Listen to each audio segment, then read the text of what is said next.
Hello everyone, it's Mariana here from Positive and Possum. My objective is to show you in this series of videos how you can train your dog to alert before your migraine hits. Welcome back to my channel. In my previous video, I showed you how to make your dog's migraine alert recognizable by formatting and shaping his migraine alert behavior through a combination of sit and paw. Make sure to watch it if you missed it.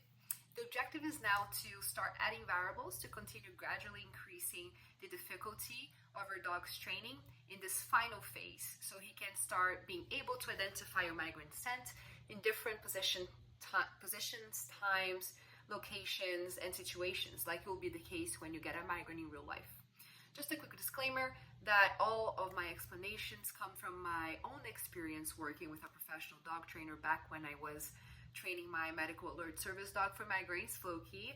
I decided to do this training series on YouTube because Floki's alerts exponentially improved my quality of life as a migraineur, and I know that service dog training, especially when it comes to migraine alerts, can often be too expensive and inaccessible if you live in smaller towns or in countries outside of the US. Sounds good? So please don't forget to hit the subscribe button, as it really helps me to keep doing videos like this. So now let's get into it. There are three variables necessary for a reliable migraine alert: time, position, and location.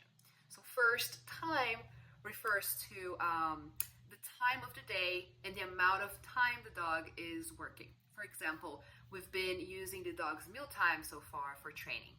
Second, we have position, which refers to the physical position of the migraineur at the moment of the migraine alert, such as standing up, lying down, sitting down, etc. And third comes to location, which refers to the location in which the migraineur and the dog are at the moment of the migraine alert. Up until now, we've kept the training session short at around the same time of the day and always at the same place, somewhere inside your house. But the goal here is to have a service dog that will be able to alert us whenever a migraine is coming, no matter where we are.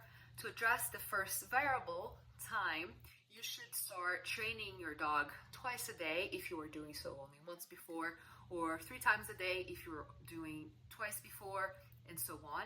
And by training here in this video, I mean continue to either have your dog find your migraine scent from a mix of blank tins and control tins on the floor, or naturally holding your migraine tin on your hand by your side and replacing it sometimes with the blank or control tin to keep your dog attentive and reinforcing the prevention of false alerts. No one is perfect, so just do your best, whatever time you have, but do prioritize and intensify your dog's training at this final stage wherever you have a chance. Continue keeping the session short and interesting with tasty treats, and that's always the way to go. Regarding the second variable, position, you've probably been mainly standing during training up to this point. It's now time to start training while sitting down on a chair, for instance, and then changing up a bit by sitting on the floor. After the dog is able to start alerting while you're sitting on the floor, you can lay down on the floor. Later you can move to the sofa and then to your bed for further practice. Besides gradually increasing the difficulty of training by changing your position, you can also change little by little the position of the tin containing your migraine scent. Start by always keeping the migraine tin in a place where the dog can see it. Remember to alternate it every now and then with the blank tin, and later with the control tin to keep your dog engaged and continuously prevent false alerting. To condition your dog to alert while you are moving, hold the migraine tin by the side of your leg or in one of your pockets. Once the dog comes over to sniff it, move away a step or two.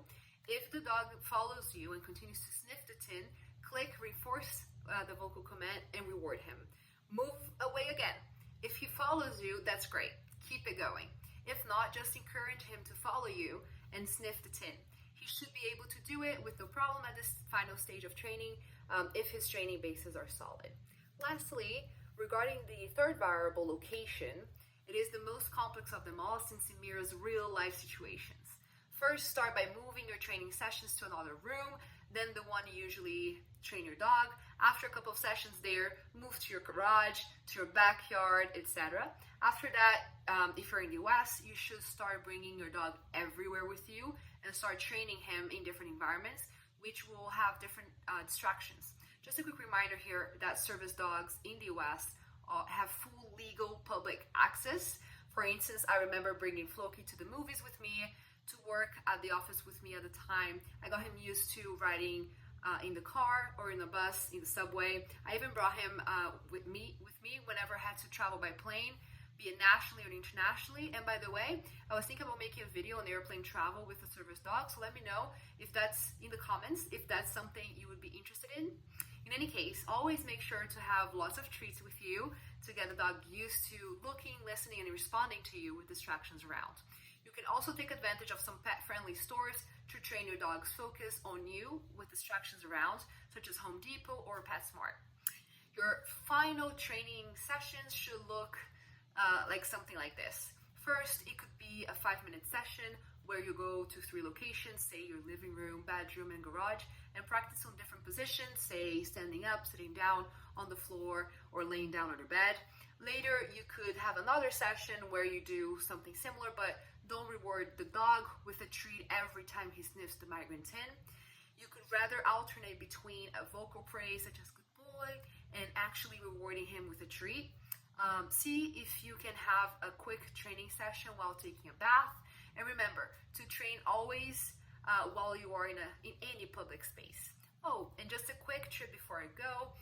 If your dog does not do very well when you change the location or position at first, try going back to doing a couple of repetitions in the conditions that are already familiar to your dog, and then try again in the new circumstance.